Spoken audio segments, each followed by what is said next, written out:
استقلالیت دولتی جمهوری تاجیکستان کامیابی بزرگ مردم تاجیک است. از این رو خجسته‌ترین جشن ساکنان کشور بوده، هر یک شهروند آن را با ارمغان پیشواز می‌گیرد. این زمان ما و شما در عرفه استقبال جشن 35مین سالگرد استقلال دولتی جمهوری عزیزمان تاجیکستان قرار داریم.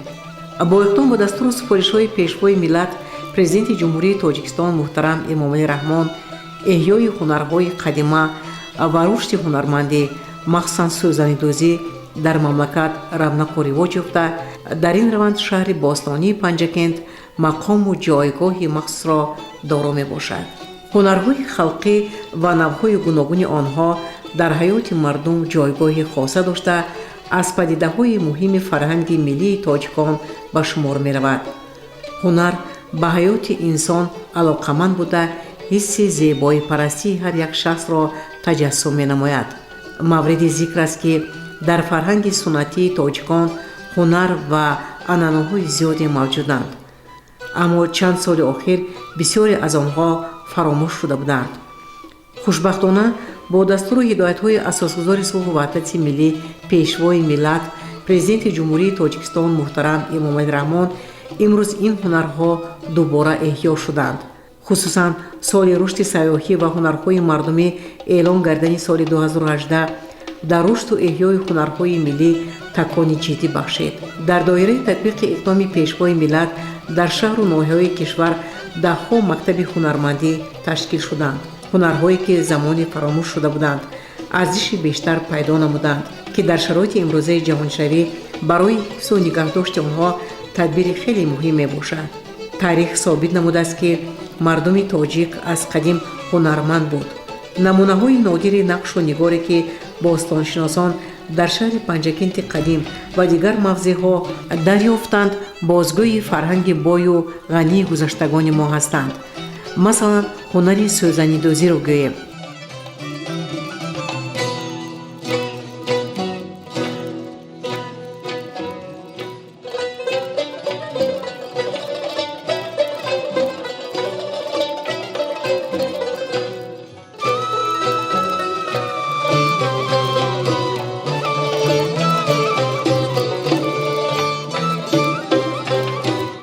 در تالار مردمشناسی استخوانی جمهوری تاریخ کشورشناسی به نام ابا عبدالله رودکی هنرهای سوزنی‌دوزی زنهای تاجیک به معرض تماشا گذاشته شده است.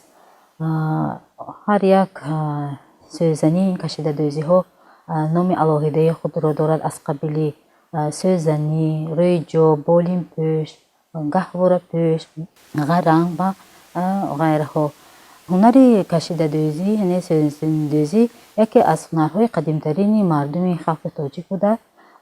در روی سوزنی زنهای تاجیک آرزوی آمال، گلهای گوناگون رنگی سرزمین خود را حتی سیمای کیهان را در آن تجسم میکردند و پیش از انداختن سوزنی آن زنها متاعها را انتخاب نموده، بعد رشته های آن را موافق گلهای کشیده شده انتخاب نموده میدوختند و سوزنی ها را اصلا برای آرا دادن خانه های عروسان استفاده میبرند و دوخت سوزنی ها نیز گوناگون میباشد.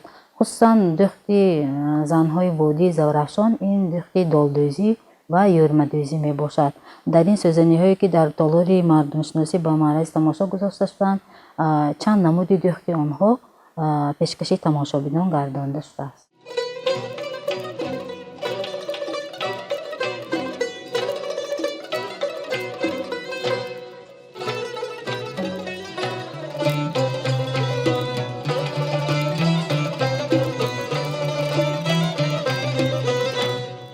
باید گفت که هنرهای مردمی معرفی‌گری کشور محسوب می‌یابند.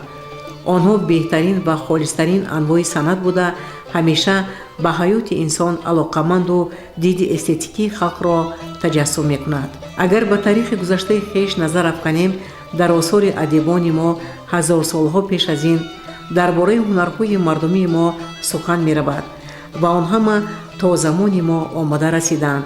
از این برمی‌آید که مردم تاجیک طول عصرهای زیاد дар рушду нумӯи илму фарҳанг ва ҳунари башарӣ саҳми арзанда гузоштааст. боиси ифтихормандист ки соли 2025 шаҳри Панҷакент ба узвияти шӯрои байналмилалии ҳунармандӣ пазируфта шуд. воқеан ҳунар ганҷи бебаҳо буда волотарин ва қимматтарин неъмат барои ҳар як инсон аст. он дар натиҷаи ранҷу заҳмат ва доштани заковати баланд ба даст меояд.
баранҷ андар аст эй хиратманд ганҷ, наёбад касе ганҷ нобурда ранҷ. ҳунар инсонро воломақому баобрӯ, соҳиби эҳтиром ва болидаруҳ мегардонад. шахси ҳунарманд ҳеҷ гоҳ дар зиндагӣ муҳтоҷи касе намешавад ва дар ҳаёт ба душворие дучор намеояд. заҳмату кору ҳунар касро намояд номдор, олиҳиммат кас зи ҳастии ҳунар мумтоз шуд. ҳунаромӯзӣ нишонаи зиндагӣ, шукуфоии кишвари биштосо ва василаи ташаккули эҳсоси зебоипарастӣ ва худшиносӣ барои насли оянда ба шумор меравад. аз тарафи вазорати меҳнат, муҳоҷират ва шуғли аҳолии ҷумҳурии Тоҷикистон озмуни ҷумҳуриявии ҳунарманди сол 2025 аз рӯи номинатсияи чакандозӣ баргузор шуд. қайд кардан ба маврид аст ки дар даври озмуни вилоятии ҳунарманди сол 2025 аз рӯи номинатсияи чакандозӣ ҳунарманди шинохта Мавзуна Ҷалолова сазовори ҷойи аввал ва дар даври озмуни ҷумҳуриявии ҳунарманди сол 2025 аз рӯи номинатсияи чакандозӣ сазовори ҷойи дуюм гашт.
бинандагони гиромӣ, ҳоло ҳамсӯҳбати ман ҳунарманди шинохта, ғолиби озмуни ҷумҳуравии ҳунарманди сол аз рӯи номинатсияи чакандозӣ Мавзуна Ҷалолова. Мавзуна боно, ғолибият барои шумо муборак бошад ва бигӯед, ки ин ғолибият чӣ гуна ба шумо даст дод? шукргузорӣ аз даврони истиқлолият. имрӯз мо ҳунармандон сарфароз аз он ҳастем, ки бо дастгирии пешвои миллат, муаззими мо, президенти кишварамон муҳтарам Эмомалӣ Раҳмон, имрӯз мо ҳунармандон дар як фазои ободу ороми кишвар ҳунари худро сайқал дода истода, иштирокчии чандин даври озмунҳои шаҳрии вилоятӣ гашта истодаем. шукргузорӣ аз он мекунам, ки мо худ ҳунармандон дар ин даврони истиқлол аз фазои ободи кишвар истифода бурда ҳунари худро ба ҳамарӯза ҳунармандон, донишҷӯён, хонандагони муассисаи мактаби занони хонашин омӯзиш дода дар ин даргоҳи ҳунар, яъне коғи фарҳангӣ ба номи Олим Бобоев ҳамарӯза аз ин ҳунари аҷдодии худ, ҳунари қуруқдӯзӣ, сӯзанидӯзӣ ва нақшофарӣ дар рӯи матоъ ба шогирдон дарси ҳунар меомӯзем. ва сарфароз аз он ҳастем, ки имрӯз мо ҳунармандон бо гирифтани грантҳои раиси вилоят, бо гирифтани грантҳои раиси шаҳр ва бевосита гранти президенти кишвара мо муҳтарам Эмомалӣ Раҳмон сатҳи ҳунару ҳунармандӣ ба як арсаи баланд имрӯз рӯ ниҳода истодааст ва орзу дорем, ки боз ҳам аз ин зиёд ҳунари худро сайқал дода ба ҳама ҷавонон, ба ҳама донишҷӯён, занони хонашин тавсия ба он медиҳем, ки оиди анҳамаи ҳунари сӯзанидӯзии қадимаи мо, оиди ҳунари нақшофарӣ омада ҳамарӯза дарси амал гиранду дар рафти фаъолияти худ барои духтаронашон, барои бонувони худ аз ҳамин ҳунар бархурдор шаванд. хурсандиовар ин аст, ки имрӯз ман аз чунин сатҳи ҳунари худ, яъне ки ин ҳунарро нозукиашро аз модарам ва қаблан аз модаркалонам омӯзиши ин ҳунари сӯзанидӯзиро маҳсул карда будам. имрӯз бошад дар даврони истиқлол, дар фазои ободу ороми кишвар, дар ватани азизамон мо дар анҳамин маҳфилҳои ҳунарӣ, коғи фарҳанг, маҳфилҳои ҳунарӣ, омӯзиши ҳунар дар шаҳру деҳоти Панҷакен, омӯзиши анъами ҳунари сӯзанидӯзиро барои тамоми ҷавонон, бонувон ва занҳои хонанишин ба роҳ мондем.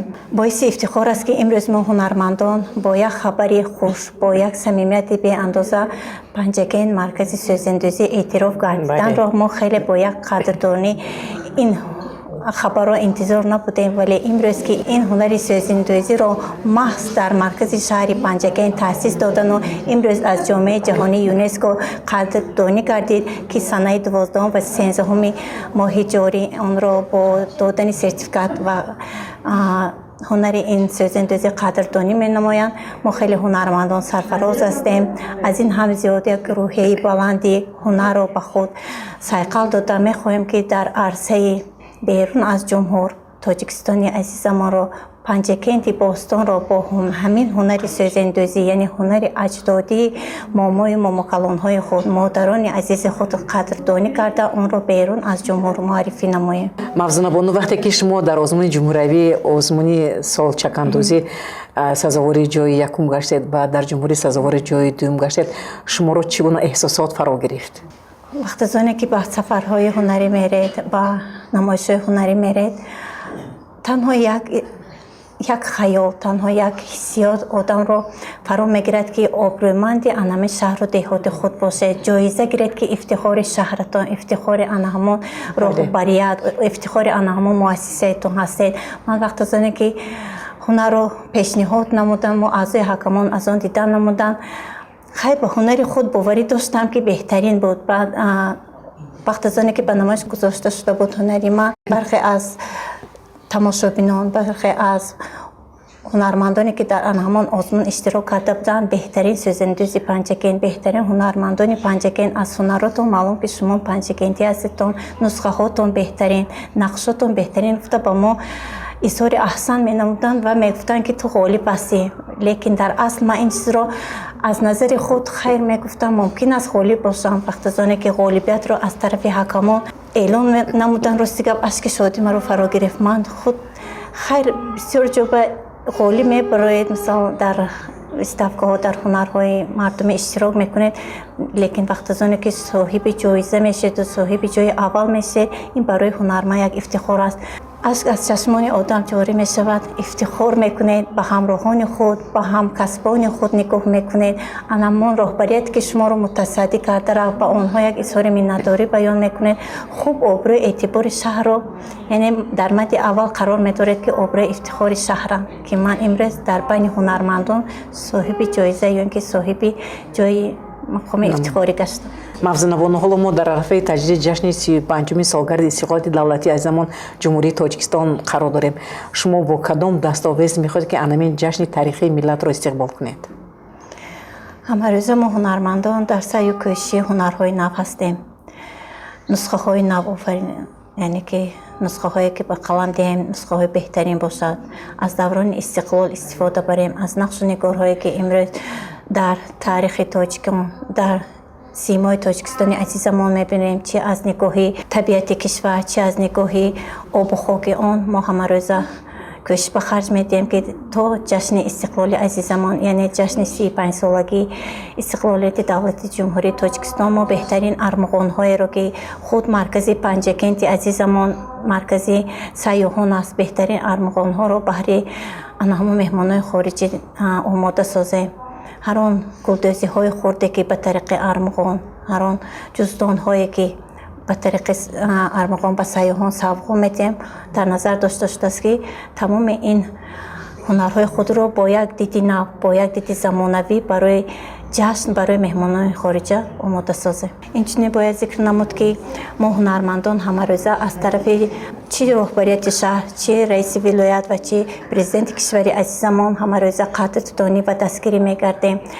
ва соли 2019 буд. Ман худ ифтихор аз он дорам ки бо гирифтани гранти раиси вилоят сазовор гаштам ва то ин ҷониб ин ҳонори худро аз рӯи грант сайқал дода истодам ва дар назар дошта шудааст ки мо дар рӯзҳои наздик аз тарафи ҳукумати шаҳри Панҷакен, аз тарафи раиси шаҳри Панҷакен муҳтарам Абдухолиқ Холиқзода барои мо ҳунармандон боз як имтиёзи беҳтарин, яъне барои гирифтани грантҳои раиси шаҳр, барои мо дастрас намудани анамин грантҳои раиси шаҳр дар назар дошта шудааст.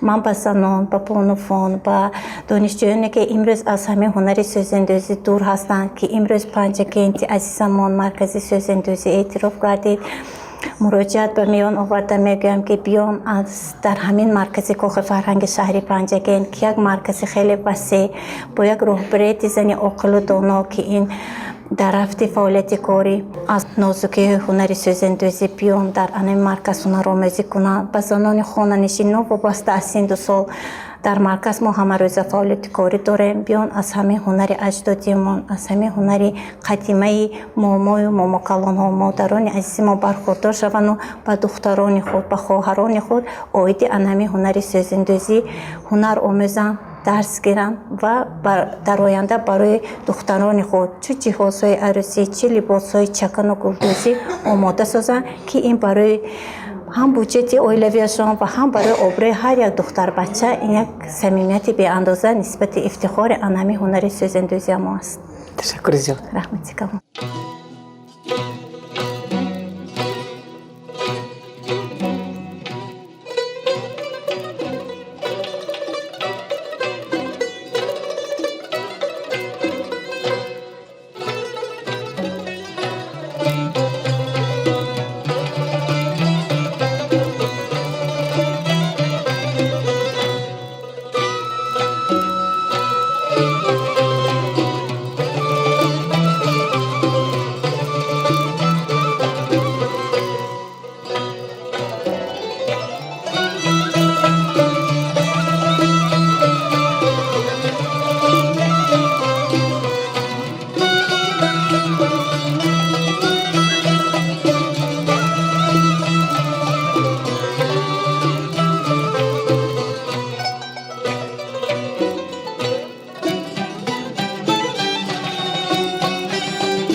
ҳунар сармояи бебаҳоест, ки онро бо ягон дороии сарват, симу зар иваз кардан мумкин нест. он неъмати бузургест, ки метавонад ба инсони кордон ва меҳнатдӯст бузургию шаҳомат бахшида ӯро болидарӯҳ созад. ҳунаромӯзӣ аз азал хоси мардуми сарбаланди тоҷик буд. аҷдодони мо дар ҳама ҳолат чизе эҷод мекарданд ва бо ҳунари дастони худ зиндагиро пеш мебурданд. ин аст, ки шумораи ҳунармандон имрӯзҳо зиёд ба чашм мерасанд. мо ҳоло инҷо гурӯҳи зиёди бонувонеро мебинем, ки машғули дӯхтани сӯзанӣ ҳастанд. садои марғуладори Мадинабону суруди дилангезаш илҳомбахши ҳунармандон аст.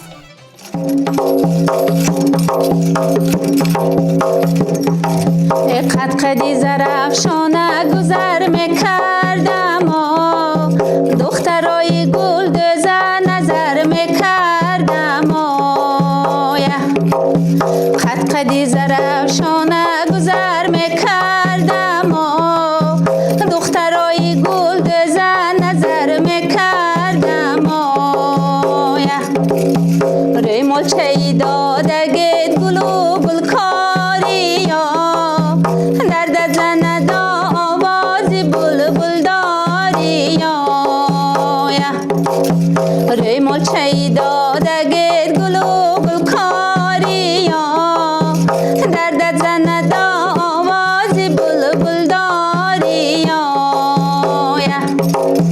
ای یاری زرفشانی ز عشقت سوزم سوزن گیرم و به دامنات گل دوزم ای یاری زرفشانی ز عشقت سوزم سوزن گیرم و به دامنات گل دوزم در دامنی تو نقشی کشیده دوزی از خالی لبت خدا رساند روزی در دامنی تو نقشی کشیده دوزی از خالی لبت خدا رساند روزی قدقدی زرفشانه گذر میکردم دخترای گل دوزه نظر میکردم قدقدی زرفشانه گذر میکردم دخترای گل دوزه نظر میکردم روی ملچه دادگید گلو گلکاری درد زند آوازی بلبل داری من در لبی بام شینم و موشانه کنم ای این بچه پنجکه تا دیوانه کنم دیوانه کنم اشاره خانه کنم دیلکش گیرم خودش آواره کنم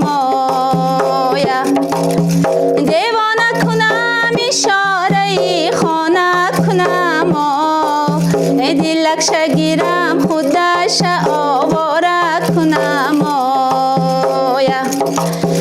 دیلکش گیرم خودش آواره کنم